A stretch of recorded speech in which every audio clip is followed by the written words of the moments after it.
I love you, Grandma, come again. As I remembered these words from my granddaughter, I decided to call my son and his wife's house. However, when John answered the phone, I could hear Emily yelling in the background, sounding very upset. Enough already.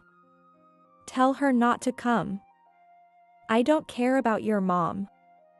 Just tell her to give us money instead of coming, money. As a mother-in-law, it's not unusual to feel avoided, but this aggression was certainly not normal. I was terribly confused. The mysteries only deepen, leaving me wondering what exactly is going on. Save Dad before me. When rescued, Anna's voice was hoarse, her body still trembling. Yet, she desperately cared for John. It amazed me how such a small body could hold so much courage and love. Calm down, me. I must save Anna and John. I must respond to this call, I told myself as I stood up, encouraged. I'll save them, whatever it takes. After all, the fate of these two dear people is entrusted to me.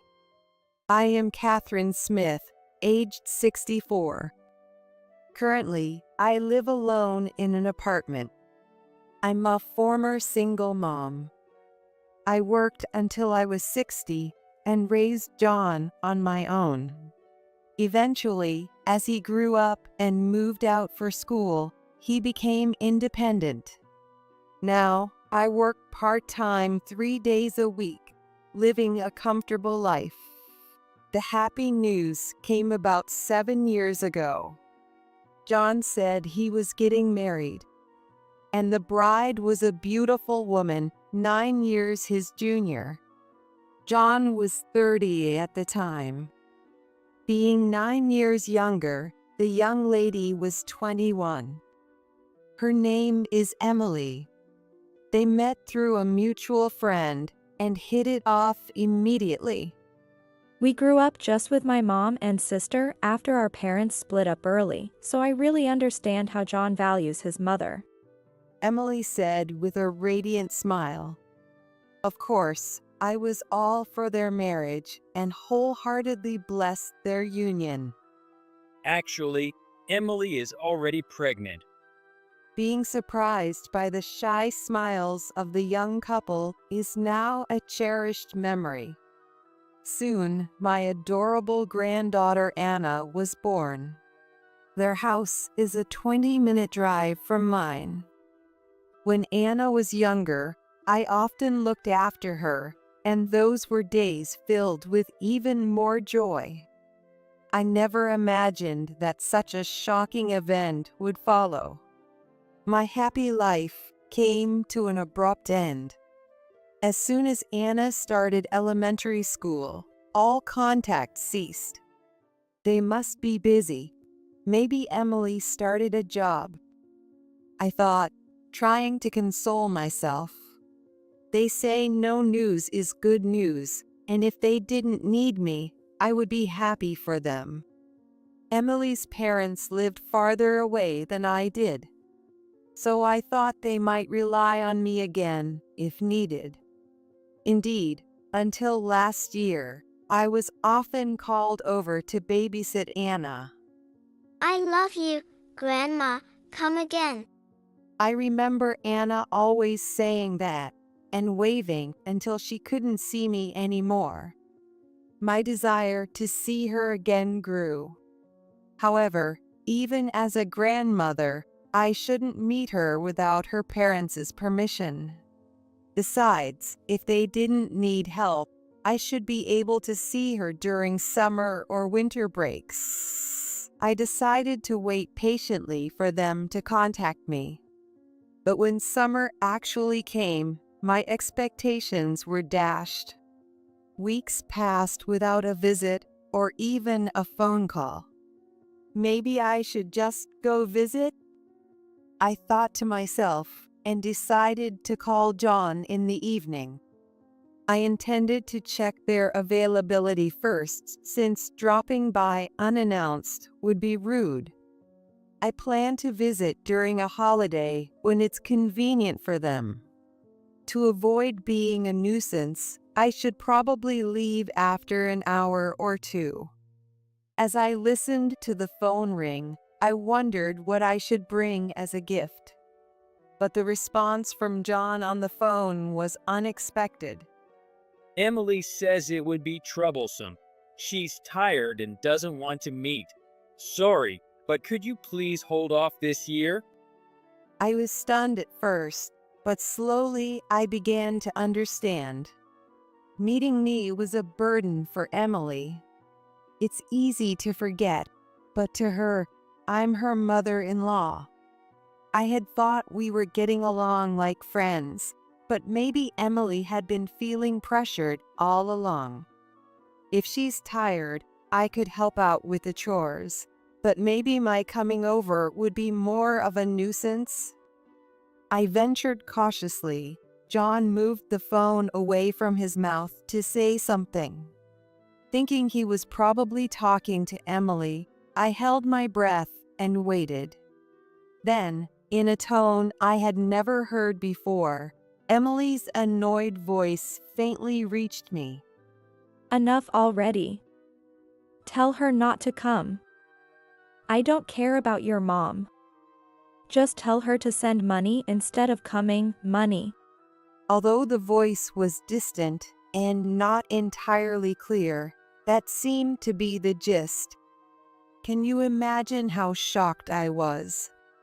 I was so stunned I couldn't speak. As I was speechless, a very apologetic John's voice came through. Sorry, I appreciate the sentiment, but she doesn't want you in the house. She just started at jobs, maybe part-time, and it's tiring her out, making her edgy. I was simply stunned. I hadn't realized I was so disliked. I think I responded with something like, okay, or I see, but I was not sure. Disheartened, I hung up the phone. After hanging up, I regretted not asking to at least talk to Anna. More than wanting to visit, I just wanted to see John and Anna's faces. For Emily, having an outsider like me in her family-only home must be stressful. I too remember feeling tense when my mother-in-law used to visit while I was still married to my ex-husband. It's not hard to understand why Emily would be reluctant.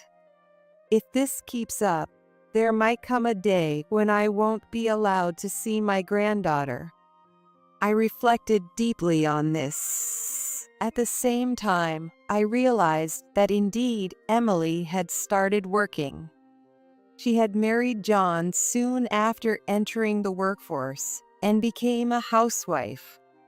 Her last job was in an office, I heard.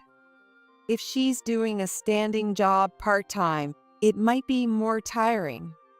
As John said, she might be too physically and mentally exhausted to accept various things. I hurriedly sent John an apology message. Sorry about earlier. Please apologize to Emily for me as well. Having people over can really be a hassle, I understand. I've reflected on it.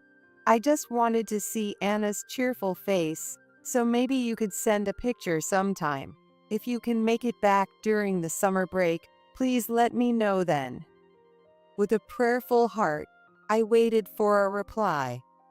Surprisingly, the phone rang sooner than I expected. It was John's number, so I answered quickly. But to my surprise, it wasn't John who started talking, but Emily. Hello? Thank you. I appreciate your concern. Her voice was weak, a stark contrast to the strong yelling I had overheard earlier. It sounded like she was truly exhausted. For a moment, I wasn't sure whom to believe, but either way, it wouldn't change what I needed to do. Whether her true feelings were one way or another, the fact that she was trying to get along with me was something I should appreciate. Thinking this, I made an effort to sound cheerful. "It's been a while, Emily. I heard you started working. You must be working hard. It's tough, isn't it? Sorry for saying I'd drop by during such times." Then, Emily exaggeratedly moaned a big hum. I could even hear her sniffing. If she was truly crying, that would be quite emotionally unstable. Yes, I'm really exhausted. It's the latter half of the summer break, but I'm sorry, this time is not good either. Emily sounded very sad. I began to worry that maybe her emotions were indeed in disarray.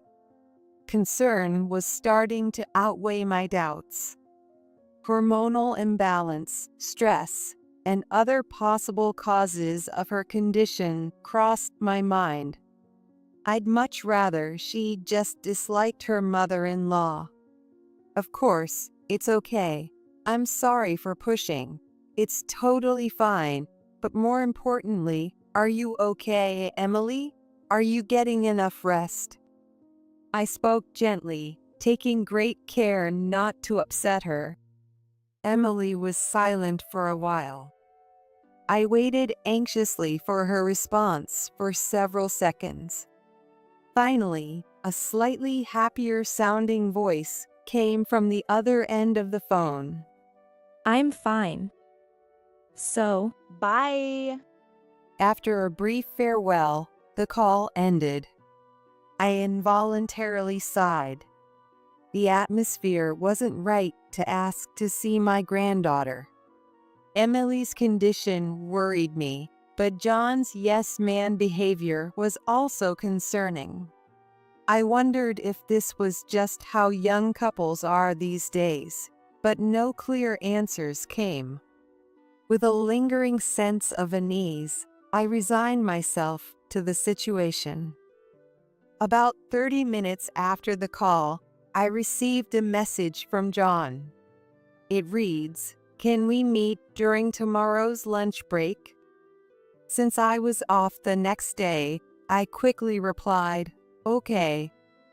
The following day, we decided to meet for lunch at a diner near John's workplace. John looked tired when I saw him. His words lacked energy.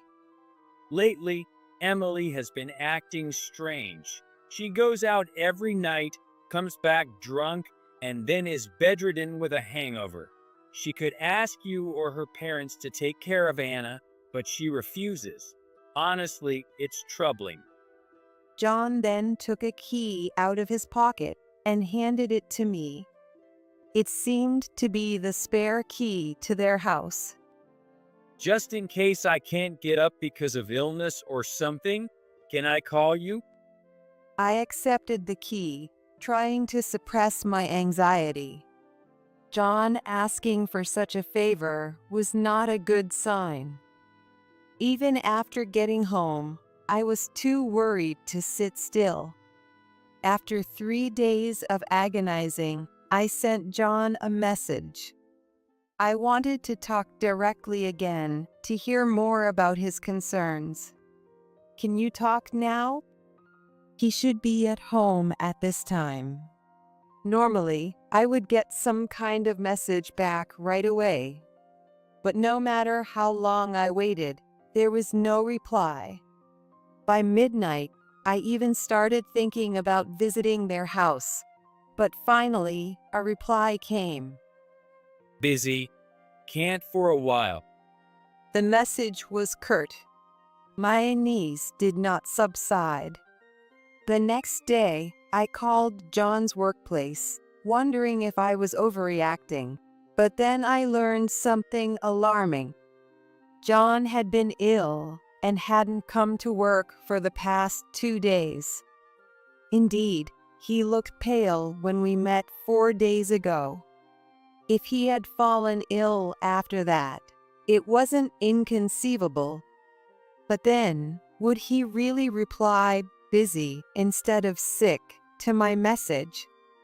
Beyond a mere gut feeling, emergency alarms are blaring in my head. I rushed to John and Emily's house. No one answered when I rang the doorbell. When I entered with the spare key, I found several heavy stones piled up in the kitchen. They were shaped like curling stones and weighed about 22 pounds each. Why here? I wondered. Then I heard a noise. Looking around, I saw Anna outside on the balcony.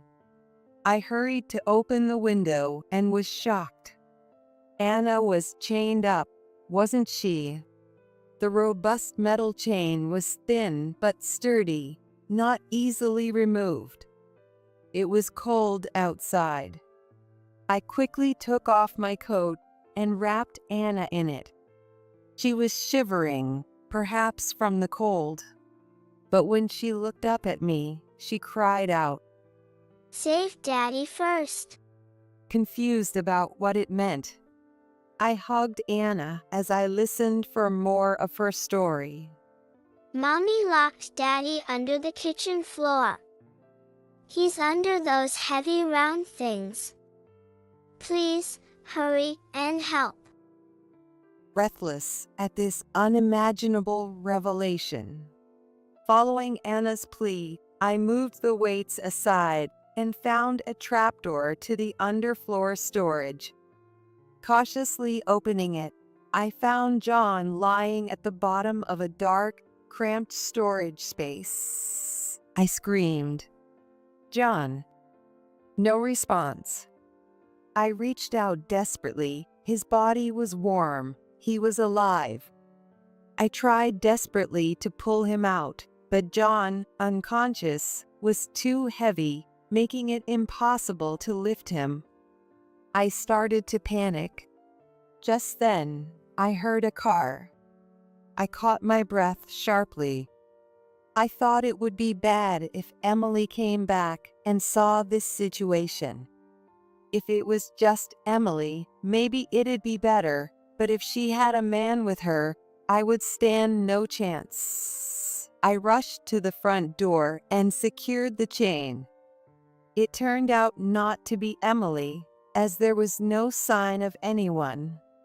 Instead, moving around helped clear my head.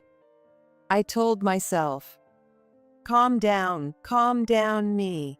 I must save Anna and John." I pulled out my phone and dialed 911 in a frenzy. Later, I realized that calling an ambulance could have been an option, but at that moment, I was not in a state to think about it. All I could focus on was getting help. My son is unresponsive under the floor, and my granddaughter is chained up, unable to free herself. She says her mom did this, and my son's wife is not home. Please help now. I explained the situation and location as requested. The operator's voice was tense. They promised to come quickly, and I repeatedly pleaded for haste. I wasn't sure how long Emily had been gone or where she might be. When I asked Anna, all she could do was cry and say, "I don't know."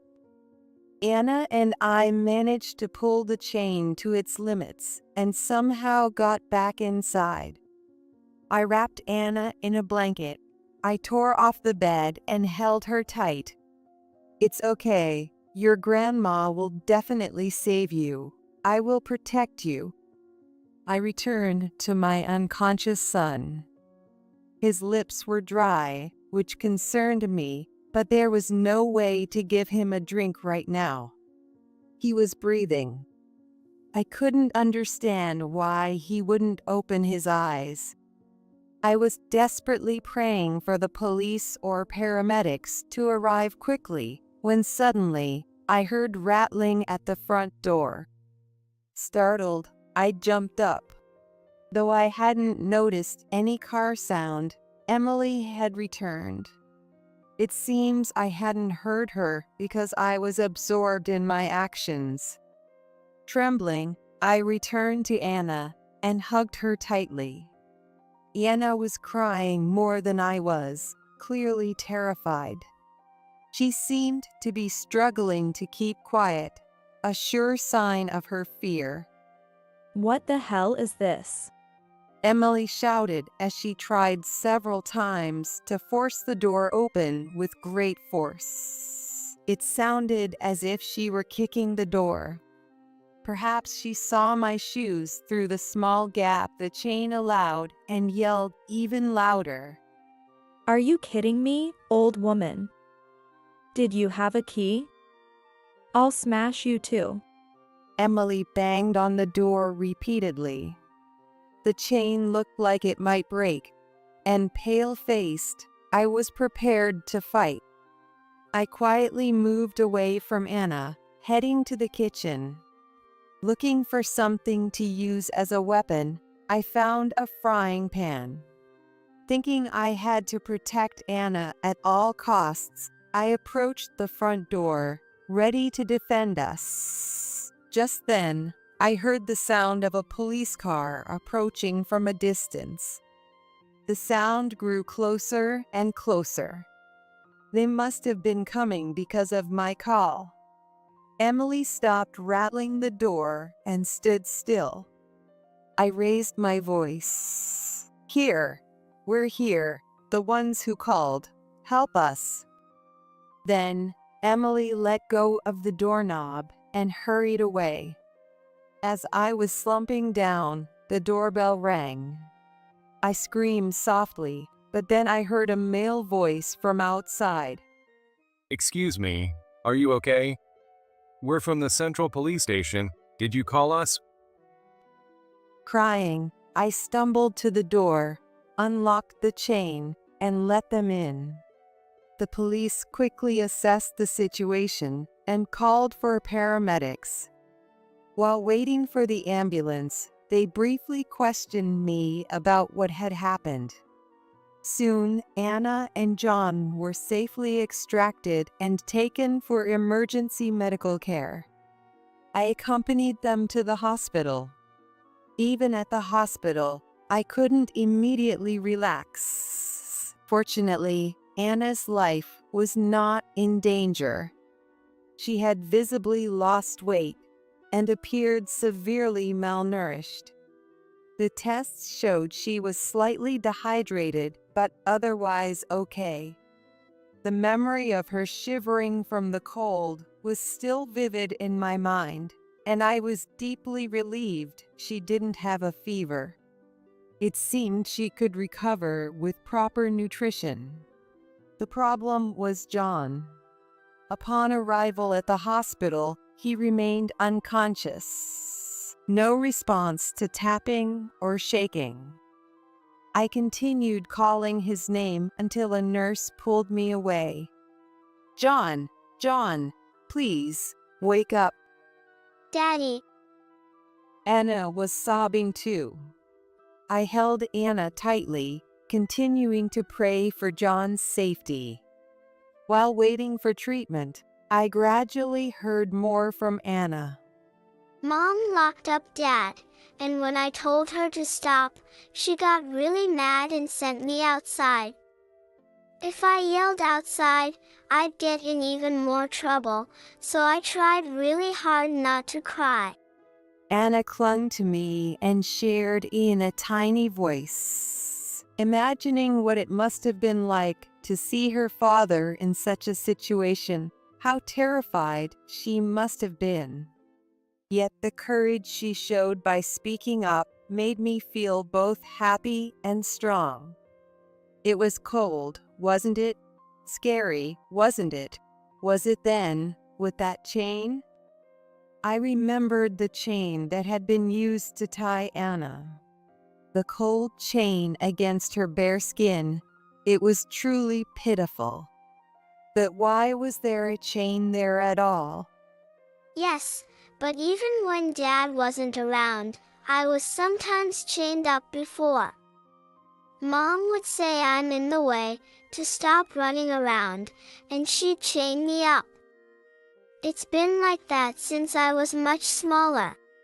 I shuddered.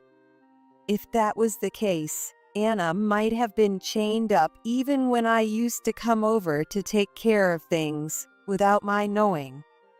I almost blurted out asking why she had never mentioned it before, but swallowed my words. It was too cruel to blame such a small child. It wasn't easy for her to seek help for something her mother did to her inside the home, especially if it started before she was even 7 years old. She might not have clearly understood how abnormal it was. An adult should have noticed. I should have noticed. With intense regret and renewed anger towards Emily, I felt. What concerned me was how much John knew about it. I decided to ask Anna, "Did Dad know about the chain?" Anna shook her head. No words came out. I held Anna close, patiently waiting. Eventually, Anna, with tears filling her eyes, answered. Mom said if I told Dad or Grandma, she would get very angry, so I kept it a secret all this time. When Grandma is around, Mom doesn't do anything mean to me. Mom is the kindest when Grandma is there, so I liked Mom then. Despite all that had happened, Anna had not given up on her mother, Emily. This time, I couldn't hold back and started sobbing loudly. Anna cried along with me. The time it took for John's treatment to finish felt incredibly long. It probably felt longer than it actually was. Later, I learned that John had been pushed into a small space under the floor for about 2 days without food or water. Fortunately, the duct tape was only loosely applied, so it wasn't completely airtight. That meant he had no trouble breathing. Finally, the awaited news arrived. After receiving hydration and other treatments, John finally woke up. I was immensely relieved, and together with Anna, we rushed to John's side. John smiled at seeing Anna, and we rejoiced together over being safe.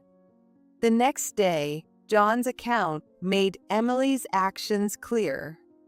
Emily had told John to clean under the floor, and once he was down there, she closed the lid.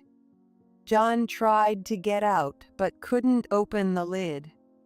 Mom put a heavy round stone on it and stood on it. Anna, now recovered, also testified. The police listened solemnly to both of their stories. Emily's behavior changed significantly after Anna started elementary school. But now that I think about it, there might have been signs before that. John muttered sadly. His gaze towards the ceiling was vague and anxious. After the police left, we were able to talk more in detail. There were a few times when Emily went out with friends and came back late. The next day, Anna was unusually quiet. I thought she was just being considerate because her mom looked hungover, but maybe Emily was harsh to her when I wasn't watching back then too. John sighed. Being much younger than himself, he thought it was just young people's behavior to go out with friends and drink too much. He mentioned that there were no suspicious activities, only meetings with female friends, and he had been shown photos taken together as proof. I thought it was okay since she was supposed to be taking care of house chores and Anna during the day. It would be a break for her. If only I had paid more attention to Anna's condition. Saying that, John sadly cast down his eyes. Despite being in danger himself, all he could think about was caring for Anna. He had become such a gentle father, which made me feel a bit proud. That for Emily, that kindness might have been seen as a reason to think she could get away with more selfishness. Thanks to Anna and John getting better, Emily's malice has become even more apparent. I did my best to comfort them, and when they were discharged, I told them to come to my house for a while. I thought there was no need for them to return to a place that had been searched by the police and where they had unpleasant memories. They nodded and thanked me. The police, of course, began searching for Emily on suspicion of arrest and confinement. They started by checking around the house, but she was not found immediately. While I kept an eye on John and Anna, the police asked me about the situation. First, please tell us about the situation when you found your granddaughter and son. Also, do you have any idea where your daughter-in-law might have gone? I tried to calm myself with a deep breath.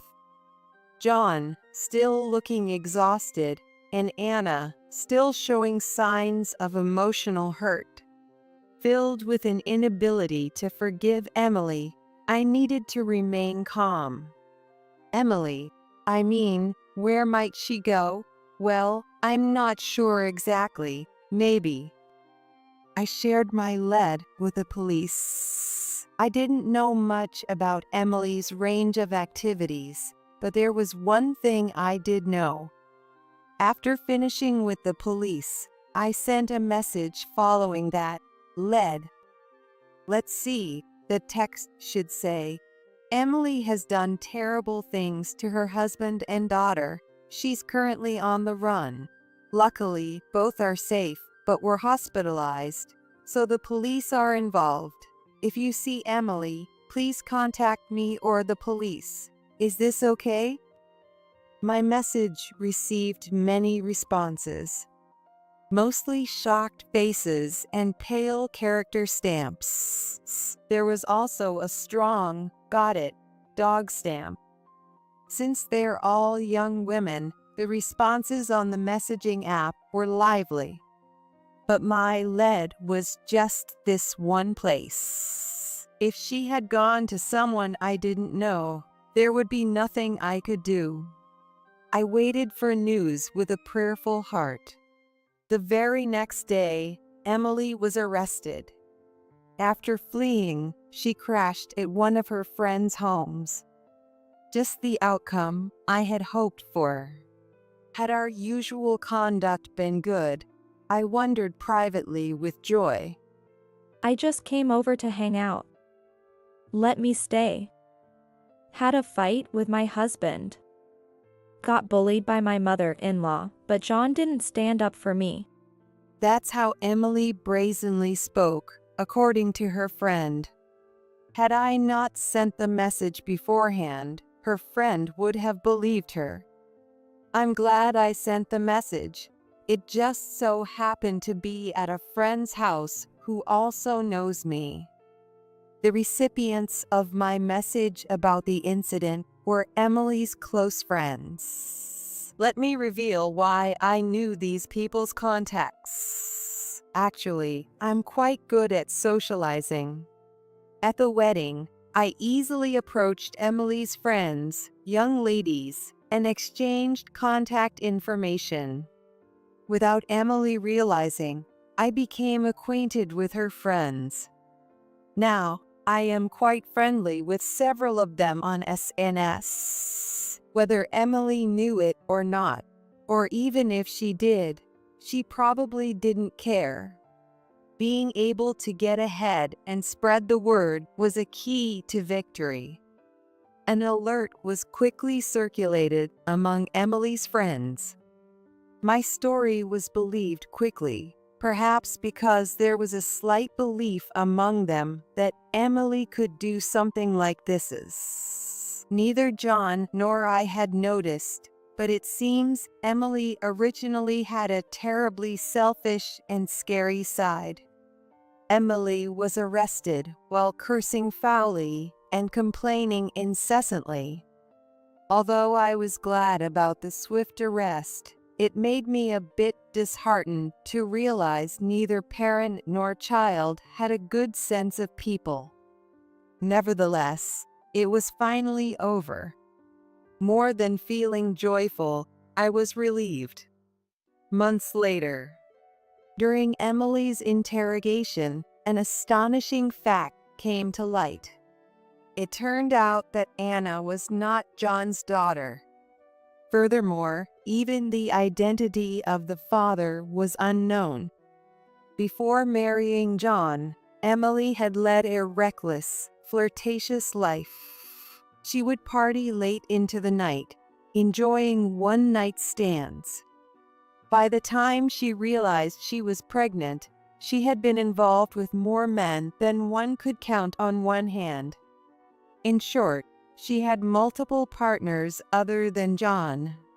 The reason she chose John was that he was the highest earner among the men she was seeing.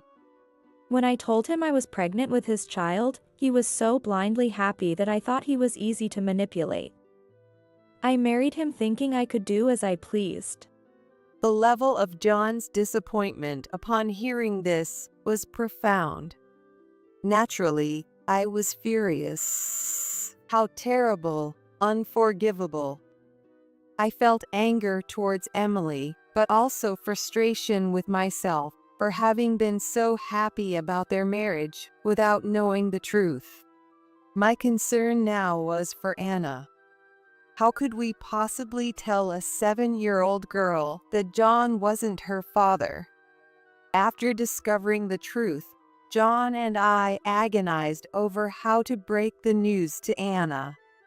Can such a small child handle this truth? I couldn't bring myself to simply tell the truth. Since it was certain that Anna would be deeply hurt, I wanted to handle the matter with great care. However, John was in torment. If he wasn't her real father, then she had another father out there. It seems he can't help but wonder if it's okay to keep silent about it. She might want to know the truth someday. After days of discussion, we decided not to tell her for the time being. There had to be a right way to do it, and it wasn't something to be rushed. Moreover, the motive behind Emily's horrific actions was revealed. She had become obsessed with a nightclub, pouring money into it. When a favored staff member urged her to spend more, Emily eventually tapped into John's bank account. Fearing discovery, she took preemptive action to silence him by locking him in an underfloor storage space. Sobbing uncontrollably, Emily confessed, I wanted to contribute more to the club. I thought it would be convenient if my husband disappeared, even better if it meant I could collect the insurance money and visit the club more often. Hearing that she still desired to meet the nightclub staff, I was speechless. It was a marriage initially motivated by money. It's clear that there was no love involved. But is it solely Emily's fault that her sense of ethics shattered to this extent? Or does some of the blame lie with the club staff she encountered? I can't say for sure. There were others beside myself who were appalled by what Emily said. These were Emily's own mother and sister. Initially, Emily's family had intended to welcome her back after she atoned. But upon hearing her testimony, they declared a complete severance of ties. Eventually, Emily, having been definitively sentenced, was sent to prison. Now completely estranged from her family, there was no one left to send her care packages behind bars. she faced a profoundly lonely life ahead. Now, knowing Anna wasn't biologically related raised new concerns for me. I fear that John might grow to dislike Anna because she isn't his real daughter. The shock hit me hard too. It's incredibly sad to realize she isn't my biological granddaughter. Yet, memories of delightful times with sweet Anna keep flashing through my mind. I anxiously awaited John's response. For 7 years, I've raised Anna without a doubt. More than fearing I might never wake up while I was trapped, I feared not being able to protect Anna. I intend to continue raising her as my precious daughter. John declared in a calm but resolute voice. I felt a wave of relief. 10 years have passed since that incident. Afterward, John, Anna, and I began living together. That means we've been living as a trio for 10 years. Looking back, it seems like it all went by in a flash, feeling more like just 2 or 3 years rather than a decade. While John and I haven't changed much as adults, it's Anna's growth that truly marks the passage of time. Both were deeply scarred physically and emotionally because of Emily's actions. However, they gradually recovered, fueled by the loving meals I prepared. John has since expressed no interest in remarrying. A perfectly understandable sentiment. Instead, he poured his efforts into his work, which led to a promotion. Thankfully, this has allowed all of us living together to enjoy a more prosperous life. Apart from his luck with women, John has really turned out to be a fine son. Now, Anna is a beautiful 17-year-old high school student. Recently, she brought home her first boyfriend. It's still very much a childlike relationship, but watching them study together is endearing. To think she chose such a scrawny boy with glasses. John grumbled, but I really felt like holding up a mirror to him. Because that earnest, slightly timid boy is a spitting image of John when he was younger. Blood ties or not, Anna is undoubtedly John's daughter. Our family of 3 lives happily today. I look forward to continuing this joyful life together with John and Anna.